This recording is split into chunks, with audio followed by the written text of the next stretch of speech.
This is lesson 13, part 4, and we're going to be finishing up with our lesson on beat. In everyday life, we measure duration in seconds, minutes, and hours. In music, we measure duration in beats and subdivisions of beats.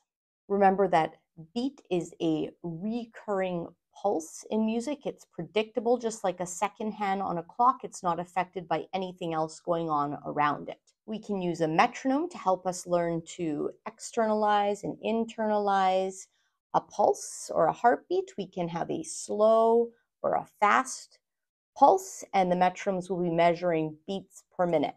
Remember that we learned that beats are always grouped into recurring patterns. The first of each beat group will be emphasized. We call it the downbeat. It's the strong beat of the measure. And so we're just going to right now try as much as we can to emphasize that beat a little bit. If you can't do that, if that's a little too confusing, don't worry about it. We'll set our metronome to help us with that. I have our metronome set to 80, and we're going to be grouping our beats into 4s, and we're just going to clap the pulse for now. Remember, I listen first.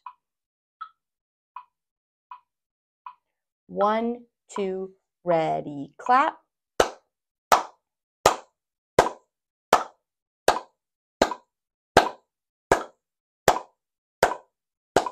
One, two, ready, stop. Remember that when we look at a score, we don't actually see the beat itself notated on the score. The composer will tell us how he wants us to group the beats together, and also what note value will be the pulse note or the beat note, which one will be equivalent to 1, so we can decode all the other note values. But the beat itself will not be notated on a staff. What will be notated is the rhythm. Remember, the rhythm is represented by note values and by rest values, and it's going to tell us when to start and stop sounds or notes and silences. Remember also that while a pulse or beat is independent of anything else going on around it, it can just truck along. It doesn't matter what's happening. The rhythm is completely dependent on first having a pulse in order to be realized.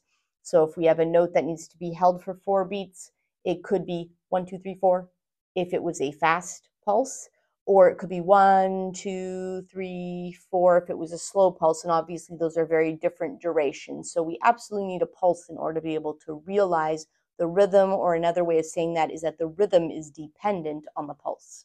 So a brief discussion of how we're going to move forward from here.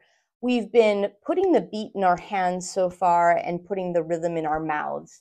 What I'd love to do right now is to switch to putting the pulse in our mouth using syllables like, for example, 1 and a 2 and a 3 and a 4 and. You might have heard some of this, or 1 and 2 and 3 and, even just 1, 2, 3, 4. I like that best.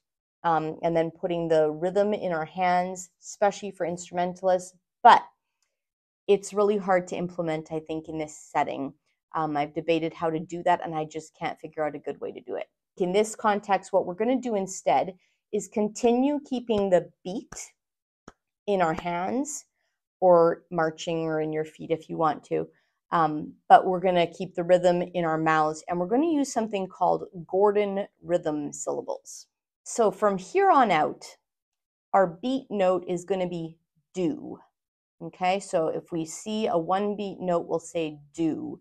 If we see a 2 beat note, we're just going to go do, ooh. Okay, so you hold it for 2 counts. So we're going to practice using these Gordon syllables with some clapping and speaking exercises again. I'm going to set our metronome at 80, so 80 beats per minute, and I'm going to be lumping the beats into groups of 4. So 1, 2, 3, 4, 1, 2, 3, 4.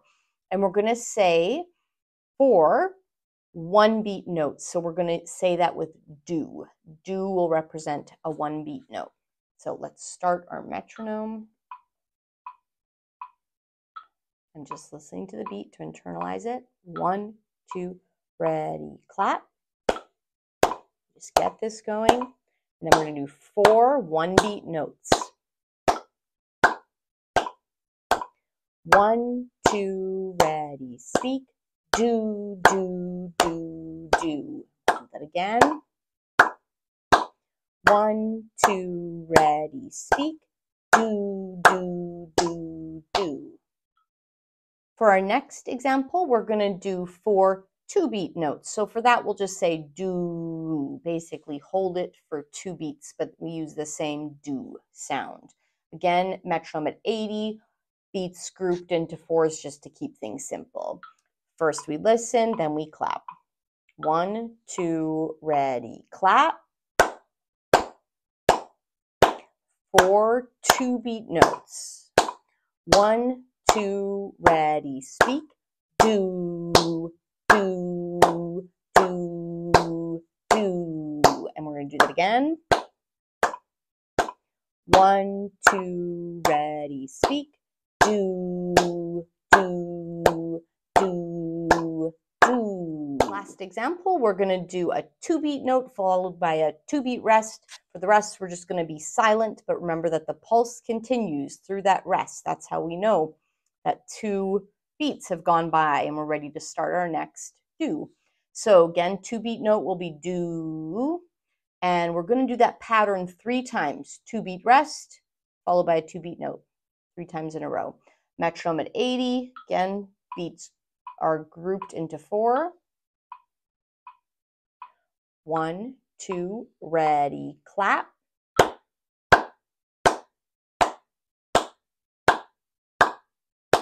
1, 2, ready, speak.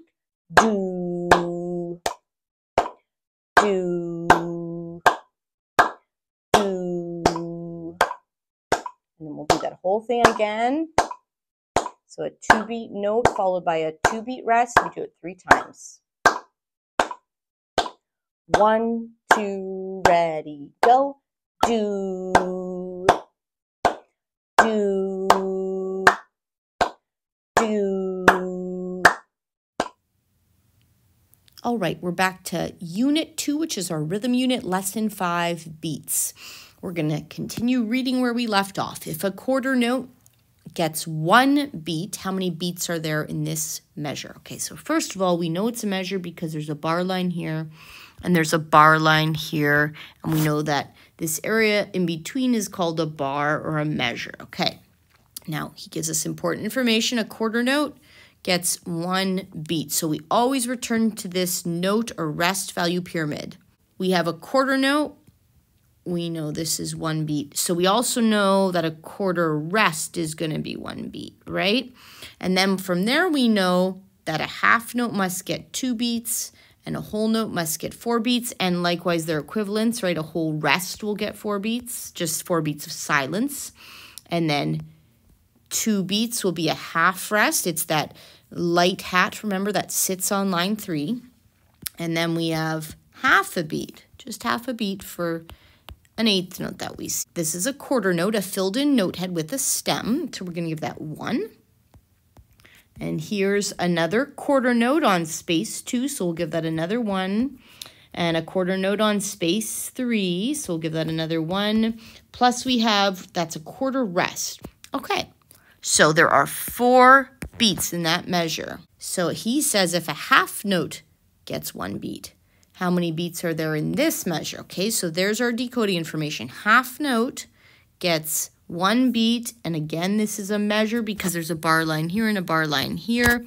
So this is a measure or a bar. So a half note gets 1. Well, then we know that a whole note must get 2. Whole rest would also get 2. Half note would also, or half rest, I'm sorry, would also get 1.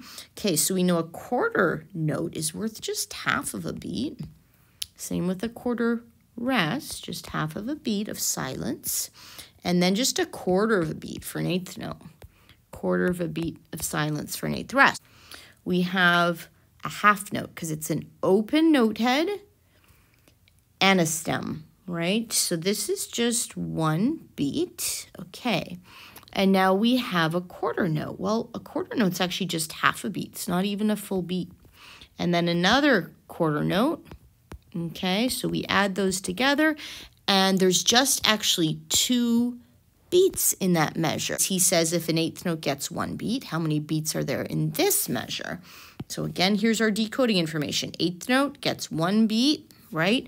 And here's our measure, because we have a bar line here and a bar line here. This is our bar or measure. Zooming in here, we get 1 for these eighth notes and eighth rests, 1 beat each, and then a quarter note must then get 2 beats, and a half note must get 4, and a whole note, if we were to see it, would be held for 8 beats of pitch or sound. Meanwhile, we'd have 8 beats worth of silence if we saw a whole rest, 4 beats of silence for a half rest, and 2 beats of silence for a quarter rest. So these are all eighth notes because it's a filled-in note head with a stem and a flag, right? So we're quite a ways down that pyramid. 1 plus 1 plus 1. So total of 3. So there are 3 eighth note beats in that measure.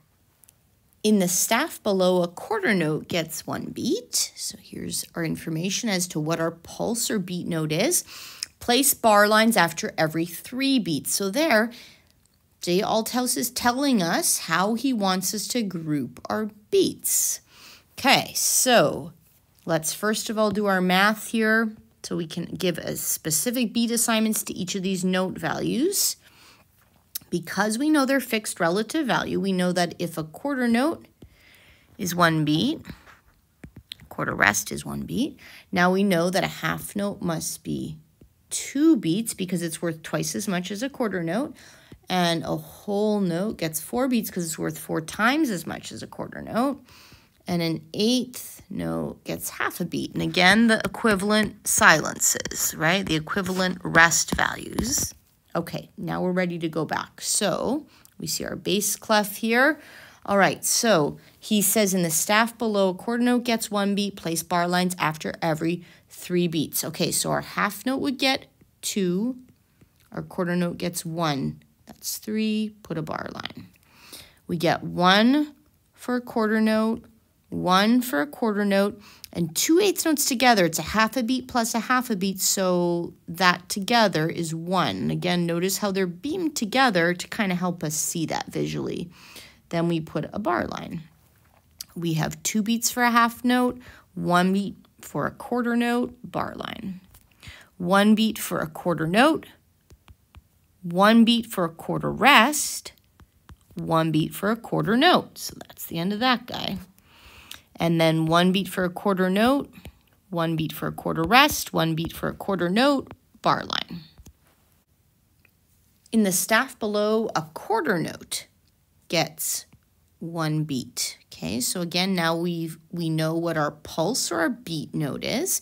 And then he says place bar lines after every 4 beats. So we know these beats are going to be grouped into 4s, and those 4 beats will always be separated by a bar line. That's how we separate groups of beats. So let's go back to our pyramid. Because we know the fixed relative value of each of these notes, we can now say that if a quarter note is specifically assigned 1 beat, that's our pulse note or our beat note, now we can say that a half note will get 2 beats and a whole note will get 4 beats and an eighth note will get half a beat.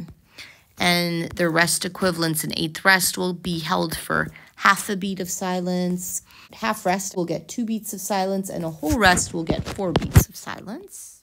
So we have, first of all, a treble clef or G clef here. Then we have a quarter note. So this will be 1 beat. 2 eighth notes, so a half a beat plus a half a beat is also 1 beat. Another 2 eighth notes, half a beat plus a half a beat is 1 beat. And then another quarter note, 1 beat. So that's a total of 4. So this first measure, we have 4 beats worth of duration there.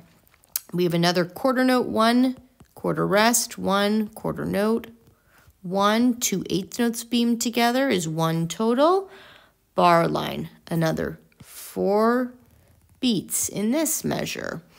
Then we have a whole note all by itself, and that all alone is worth 4 beats. So we right away put another bar line. Even though there's just 1 note value there, it's still worth the equivalent 4 beats, right? Then we have a half note, 2 beats, quarter note, plus another quarter note. That's a total of 4. Bar line, again, the duration of that measure is also 4 beats.